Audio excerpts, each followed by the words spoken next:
Hey everybody, Arnaldo here broadcasting from Fidelio's Frequency. Welcome to my channel. It's been a while since I haven't published any new content on my channel.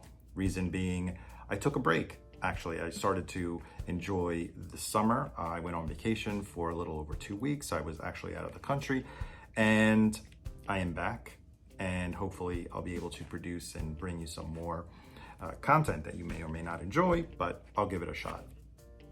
I left off in June with my last video was related to Vinyl Me Please, the subscription club that I am currently enrolled in, and we spoke about the selections of the month for June. Actually, I posted that video a little bit later than usual because depending on when Vinyl Me Please ships out my selections, that's when I get a chance to actually listen to them and review them and make a video about them. And that was a bit late in the month last month.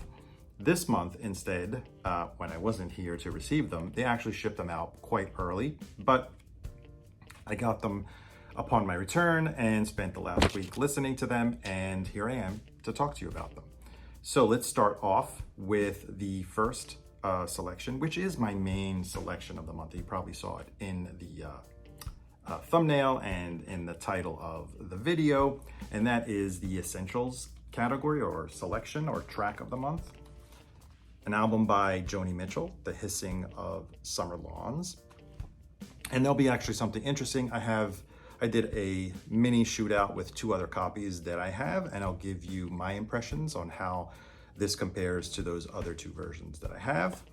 And actually, the selection of the month in the rock category, which is my add-on category, I wasn't very familiar with the bands nor the album, so I decided to skip that.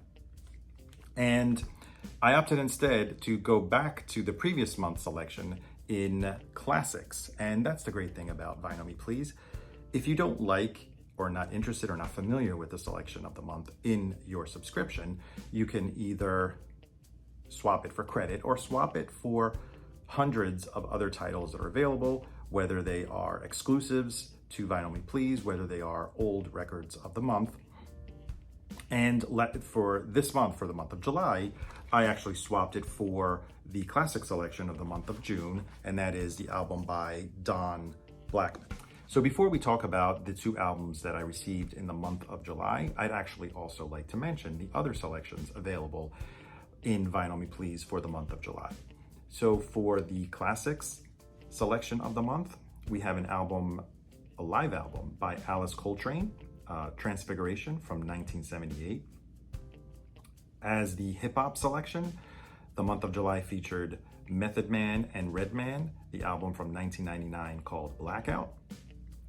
In the country category, an album by Ronnie Millsap from 1981, There's No Getting Over Me.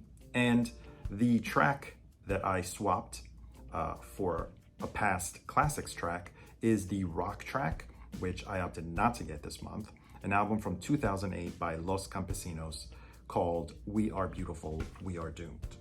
And now it's finally time to talk about the Essentials track. The selection for July is Joni Mitchell's The Hissing of Summer Lawns.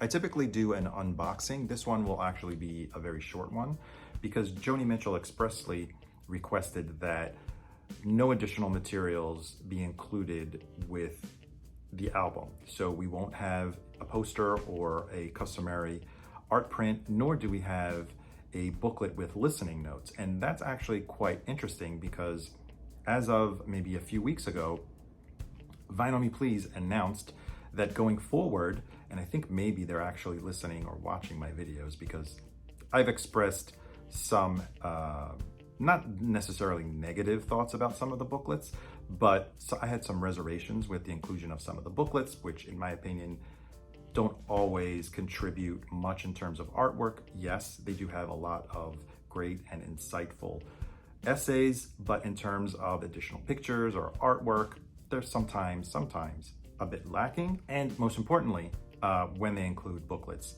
in the albums, they sometimes create warping, as it happened in last month's Black Moses for Isaac Hayes. Going forward, Vinyl Me Please announced that there will no longer be any listening notes. So now that we got that out of the way, let me show you what is in the record of the month for Joni Mitchell. So starting off with the Obi, and that's basically the only additional material we have. We have AAA lacquers cut by Ryan K. Smith, and it's pressed on green vinyl. Now the interesting part is I don't remember the last time Vinyl Me Please actually did a double 45, and it's quite unusual for them to spread an album across two records, and they did it in this case. So we have a beautiful reproduction of the original cover, and as you can see here, it has that embossed, the embossed snake with the snake carriers here. Also in the back, they continued the embossing here. And yeah, just a little side note before we look in the inside. This here is in slightly colored green. Actually, it's supposed to be a light blue, and here in the front and also in the back. That is actually Joni Mitchell's house in Laurel Canyon, probably, or Beverly Hills. And we'll take a look at the inside as the original. Beautiful spread with lyrics and picture. And finally, we'll take a look at the beautiful vinyl that was included. It is on green vinyl, and here it is, the original Asylum Records label. Very nice, both sides. And since it's a double album, they're both identical and same labels, same color. And now let's talk a little bit about The Hissing of Summer Lawns, Joni Mitchell's 7th studio album, released in 1975. It follows Miles of Aisles, the first Joni Mitchell live album, and also it follows the commercially most successful album to date by Joni Mitchell, and probably ever, and that is Court and Spark, which was the previous studio album before this one. Already in Court and Spark, we saw Joni Mitchell experimenting and incorporating elements of jazz into her songwriting, and she further expands on that and further experiments with jazz, creating a jazz pop, jazz rock kind of fusion record featuring jazz musicians as well as some of her favorite friends and non-jazz musicians. James Taylor plays guitar, as well as providing backup vocals on a few songs, along with David Crosby and Graham Nash. We also have the first appearance, I believe, on a Joni Mitchell record of a synthesizer, and that is the Moog synthesizer, and the ARP sampler, I guess, sampler machine, which she utilizes very cleverly and in a very original way on the song The Jungle Line, where she sampled a Burundi drum pattern, and it's mostly all that is basically the backing track. Some of the songs that I love on this album: The Hissing of Summer Lawns, of course, the title track, as well as Don't Interrupt the Sorrow. In France, They Kiss on the Main Street. Reason why I say this is because this album has been reappreciated over the years, is now considered one of Joni Mitchell's finest, and I concur in that. But at the time, coming after Court and Spark, it was not very well received by the critics. Prince has stated, or had stated at one point, that this was the last album that he could hear that he could listen to all the way through. So Prince, of course, huge fan of Joni Mitchell. So a few considerations on the pressing quality of the Vinyl Me Please edition. Well, there are no issues whatsoever. Pressed at GZ Media on green vinyl, as you saw, very low floor noise, hardly any, and arrived flat, no signs of warps, probably thanks to the fact that there were no booklets included. So very happy, thumbs up on the quality of the vinyl pressing for the Vinyl Me Please edition. Now, I also mentioned that I was going to do a shootout with two other copies that I own. I'd like to preface, first of all, these are always, whenever I do a shootout, whenever I do a comparison, it's all based on my ears, in my room, on my system, And results may vary if I decide to listen to these same records in someone else's system at a different time in another environment. So always take these shootouts with a grain of salt. And I wanted to include a original pressing from 1975, also because that one was cut by Bernie Grundman. I've always seen it in the used bins, and I never picked it up because either the cover or the vinyl were not in the best of shape, and also because I had two other very good represses. So I tried to seek one out over the weekend. I went to a few stores that deal in used records where I've seen this record before, and I came up dry. Unfortunately, I couldn't find a 1975 original pressing. So my comparison will be the Vinyl Me Please version, along with two other versions. They're actually fairly recent. The first one is from 2010, and it is a pressing by Rhino, obviously, that has this sticker. You could still find some older stock in stores, but it's becoming more and more scarce to find this one. This one was cut by Bellman at Bernie Grundman Mastering Studios, and unfortunately this one does not come with the textured or embossed sleeve that the original had and that the Vinyl Me Please has, but that's not the subject of this part of the video, where we're only comparing the audio between these pressings. Then the second one that I compared it to is a version that's even the most recent one. I believe this is the one that is currently in print, and it is the version from the box set. The box set that came out, I think in 2022, called The Asylum Years, and eventually they broke out the albums, individual albums from that box set, and very nicely reproduced album cover with the embossing that you can see here on the front and on the back.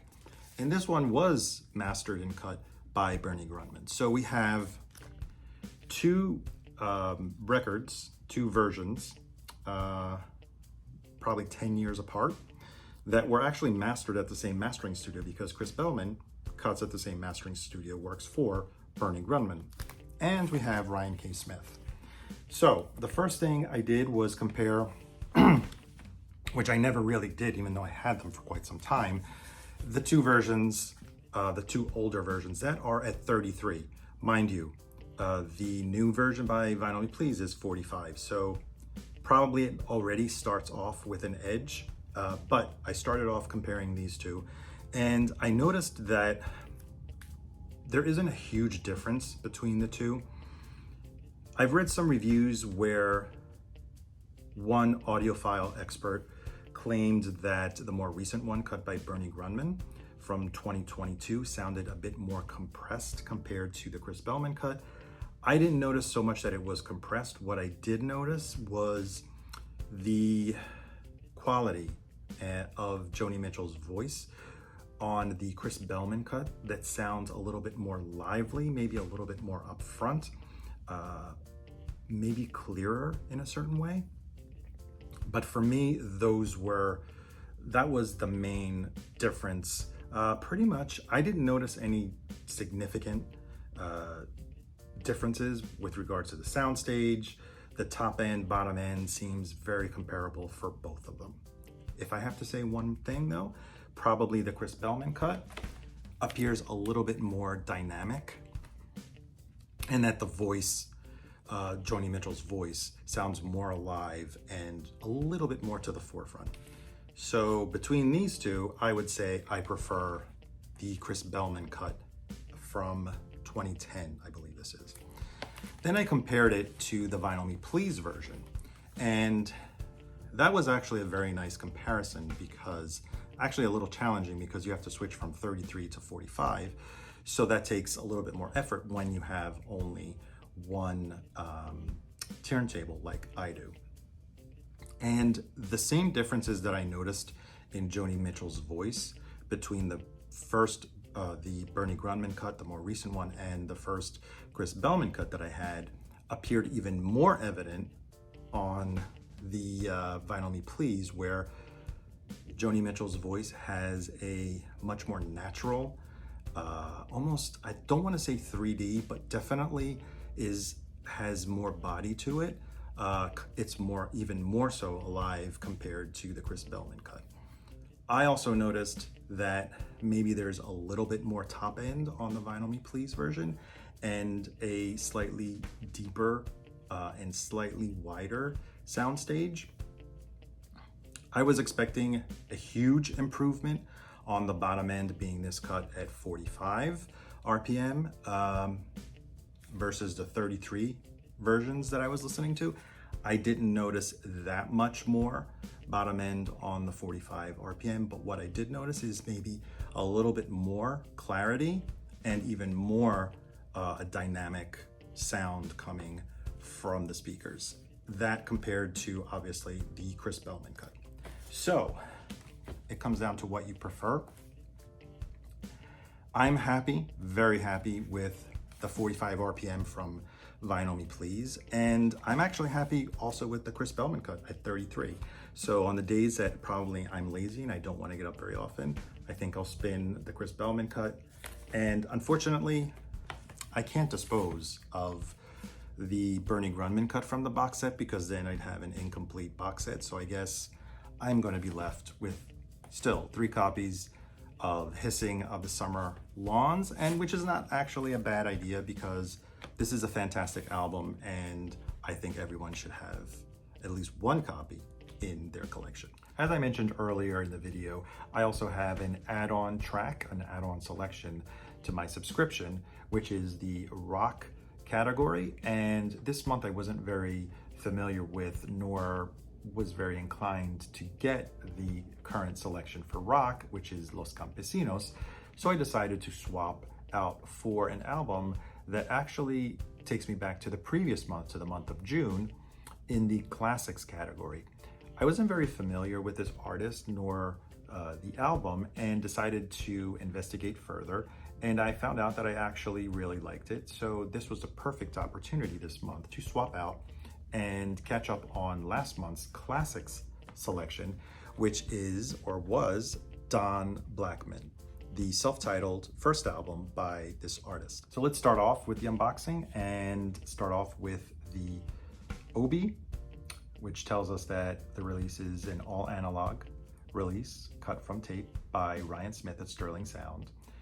It was pressed at GZ Media on 180 gram black vinyl.